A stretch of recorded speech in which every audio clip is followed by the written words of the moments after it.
ఆ పచ్చడి ఏముంది, నోరు వేడి వేడి అన్నంలోకి వేసుకొని తింటే ఉంటది, మైమర్చిపోతారు అంతే. మామిడికాయ ఊరగాయ ప్రాసెస్ చూద్దాం. ఇవి మా వదిన వాళ్ళ తాతయ్య ఊర్లో చెట్టుకు కాసిన కాయలు. ఇలాంటివి ఒక 15 కాయలు ఇలా కట్ చేసుకోవాలి ముక్కలు ముక్కలుగా. ఇలా మామిడికాయలు కట్ చేసుకోవాలి.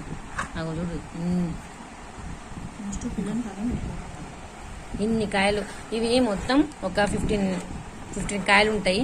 మొత్తం ఇలా ముక్కలు ముక్కలు, చిన్న చిన్న ముక్క అయితే ఊరినప్పుడు తినడానికి బాగుంటది అన్నమాట. పంట కింద పడ్డ తినచ్చు. వెల్లుల్లి ఒలుసుకోవాలి. ఒలుసుకోకుండా మాత్రం వేయద్దు, ఒలిసి వేయాలి. ఇలా మంచి పుట్టలు తీసుకోవాలి వెల్లుల్లికి. ఈ ఎల్లిపాయకి పుట్టు వేయకుండానే మంచిగా ఉండాలి, పొట్టు పొట్టు వేసుకోవద్దు. ఓకేనా. మామిడికాయ ముక్కలన్నీ కోసుకున్న తర్వాత ఇట్లా ఆరబెట్టుకోవాలి, ఒక క్లాత్ మీద పరుచుకొని. ఎందుకంటే తడి ఉండకూడదు కదా. ఫస్ట్ ఆఫ్ ఆల్ మామిడికాయల్ని కడిగే తుడుచుకొని కట్ చేసుకోవాలి. ఓకేనా. ఇది ఒక ఏదో ఒకటి ఒక కప్పు తీసుకోండి. ఆ కప్పుతో మీరు కొలుచుకోండి. అన్ని ఈ కప్పుతోనే క్వాంటిటీ తీసుకోవాలన్నమాట. అందుకని ఓకే. స్టవ్ వెలిగించి ప్యాన్ పెట్టుకోవాలి. ప్యాన్లో 2 టేబుల్ స్పూన్ మెంతులు వేసుకోవాలి. మెంతులు బాగా కొంచెం ఫ్రై చేసుకున్న తర్వాత ఆవాలు వేసుకోవాలి. ఆవాలు క్వాంటిటీ ఎంత, కొంచెం జీలకర్ర 2 టేబుల్ స్పూన్. మంచిగా ఫ్రై చేసుకోవాలి. ఆవాలు ఎంత అంటే ఇదో మీడియం ఫ్లేమ్లో పెట్టుకొని మంచిగా ఫ్రై చేసుకోవాలి. ఎక్కువ మాడనివ్వద్దండి. ఈ ఆవాలు ఎంత అంటే ఇలాంటి కప్పు మనం తీసుకుంటాం కదా, కొలుసులే కదా మామిడికాయలు. దీంతో 10 కప్పులు మామిడికాయలు అయ్యాయి. దీనికి 1/2 కప్పు తీసుకున్నాం. ఒకవేళ 5 కప్పులు అయితే 1/2 కప్పు తీసుకోవాలి. ఓకే. Cup size. ఈ పచ్చడి కోసమే తెచ్చుకున్న ఆయిల్ అన్నమాట. ఈ గ్రౌండ్ నట్ ఆయిల్ అయితే బాగుంటుందంట. ఇంకోటి ఏంటి, ఆవు నూనె అంట. ఇవి 2 వేస్తేనే మంచి టేస్ట్ వస్తుందంట పచ్చడి. ఏదో ఒక ఆయిల్ యూజ్ చేయండి. ఇవి మంచిగా వేగిపోయాయి. ఇంకా స్టవ్ బంద్ చేయడమే. చూపించు ఇలా వచ్చింది. 2 మినిట్స్ మీడియం ఫ్లేమ్లో పెట్టి ఇలా కలుపుతూనే ఉండండి, వేగిపోతాయి. ఇవన్నీ మిక్సీ జార్లో వేసుకొని ఫ్యాన్ గాలికి పెట్టి మంచిగా ఆరబెట్టుకోవాలి. ఆరబెట్టుకొని మిక్స్ పట్టుకోవాలి. ఓకే. అదే ప్యాన్లో నూనె వేసుకోండి. మనం 1 కప్పు కొలుసుకున్నాం కదా, దాంతో 2 కప్స్ వేసుకోవాలి. కొలుచుకున్నాం కదా అవి, అందులో సగం దంచుకోవాలి, సగం అలానే పెట్టుకోవాలి, అలానే వేసుకోవాలన్నమాట. ఓకే. కచ్చా పచ్చగా దంచుకోవాలి. 1 టేబుల్ స్పూన్ ఆవాలు వేసుకోవాలి. నూనె మంచిగా మరిగిన తర్వాత అలా పొంగుతుంది, ఆ టైంలో వేయాలి ఆవాలు. 1/2 టీ స్పూన్ జీలకర్ర వేసుకోవాలి. ఇప్పుడు కరివేపాకు వేసుకునేటప్పుడు జాగ్రత్త వేయండి, దూరం ఉండి వేయండి. ఓకే.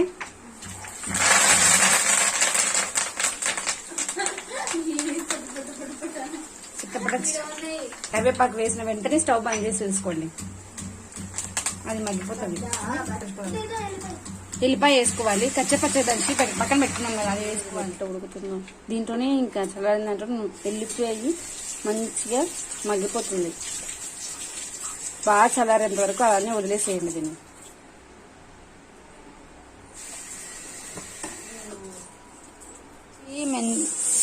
ఆవాలు మంచిగా చల్లారిన తర్వాత మిక్స్ పెట్టుకోవాలి. ఇలా మెత్తని పొడిలాగా చేసుకోవాలి. మామిడికాయ ముక్కల్ని ఫస్ట్ వెలుపుగా ఉన్న అంటే వెడల్పాటి గిన్నెలో వేసుకోండి. ఫస్ట్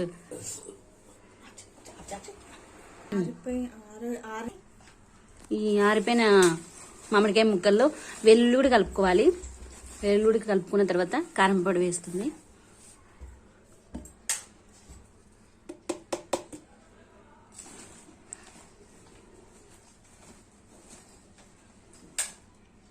రెండు కప్పుల కారం పొడి, 1 కప్పు ఉప్పు,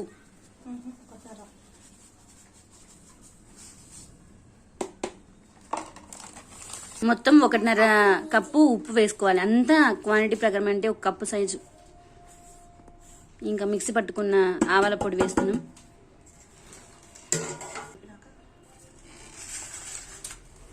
ఇవన్నీ కలిపిన తర్వాత ఆయిల్ వేసుకోవాలంటే కారం ప్యాకెట్ కారం కాకుండా మిరపకాయలు ఆడించిన కారం వేసుకోండి, ఇంకా చాలా బాగుంటుంది. మేము ఆ కారమే వేసాం. ఇలా మొత్తం అన్ని ముక్కలకి కలిసేంత వరకు కలుపుకోవాలి బాగా. ఇప్పుడు చల్లారిన నూనె పోసుకోవాలి.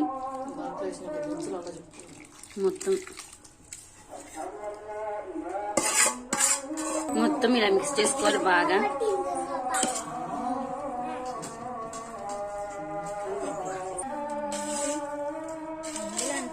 బాగా కలుపుకోవాలి. నూరు ఊరిపోతుంది కదా ఇది కలుపుతుంటే.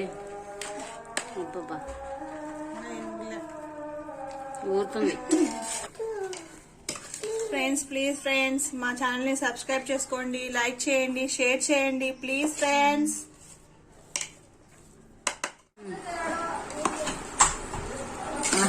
చూస్తుంటే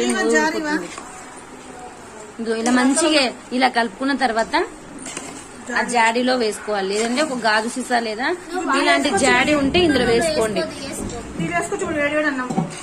ఎట్టి పరిస్థితుల్లో ఇలాంటి దాంట్లో మాత్రం పెట్టుకోవద్దు, ఎందుకంటే చిల్లులు పడతాయి. ఇలాంటి గిన్నెకి గాజు సీసా లేదా ఇలాంటి రబ్బర్ దాంట్లో కూడా పెట్టుకోవచ్చు. ఆ పచ్చడి ఏముంది, నోరు వేడి వేడి అన్నంలోకి వేసుకొని తింటే ఉంటది, మైమర్చిపోతారు అంతే.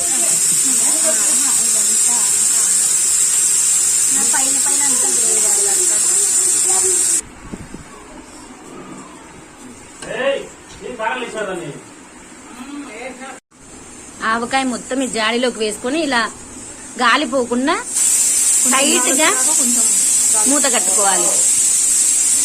ఒక 2 రోజులు లేదా 1 రోజు పెట్టేసరికి మంచిగా ఊరుతుంది. అప్పుడు మంచిగా కలుపుకొని 3 రోజులు ఊరితే ఇంకా చాలా బాగుంటుందంట. ఓకేనా ఫ్రెండ్స్, నెక్స్ట్ లైక్ చేయండి, నా ఛానల్ సబ్స్క్రైబ్ చేసుకోండి. కలుపుకొని తింటున్నాం. దీంట్లోకి 1 స్పూన్ నెయ్యి వేసుకొని తింటే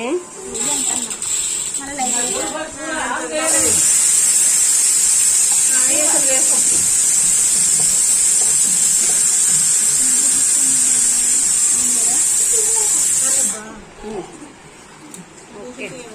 ఆహా, ఇది కలుపుకొని తింటే సూపర్ ఉంటది. ఇంకా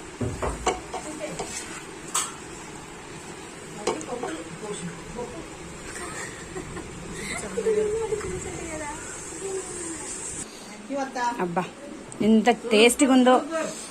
ముద్దకి చాలా బాగుంది అసలుకి. ఉప్పు సరిపోయింది, కారం సరిపోయింది, చాలా అన్ని కరెక్ట్ సరిపోయినాయి. ఇలా తినడం ఎంతమందికి ఇష్టమో కామెంట్ చేయండి. Bye friends. ఇది 3 రోజుల వరకు రోజు కలుపుతూనే ఉండాలి. రోజు మార్నింగ్ లేచి ఒకసారి గంటకి ఎటువంటి తడి లేకుండా చూసుకొని మంచిగా కలుపుకుంటూ ఉండాలి. 3 రోజుల వరకు కలుపుకుంటూ ఉంటే 3వ రోజు తర్వాత మంచిగా ఊరుతుంది, చాలా టేస్ట్ గా ఉంటుంది అన్నమాట. ఓకేనా, ఇలాంటి వీడియోస్ కోసం నా ఛానల్ ని సబ్స్క్రైబ్ చేసుకోండి. ఇలాంటి మరిన్ని వీడియోస్ చేయాలని నన్ను సపోర్ట్ చేయండి. నచ్చితే లైక్ చేయండి. Bye friends.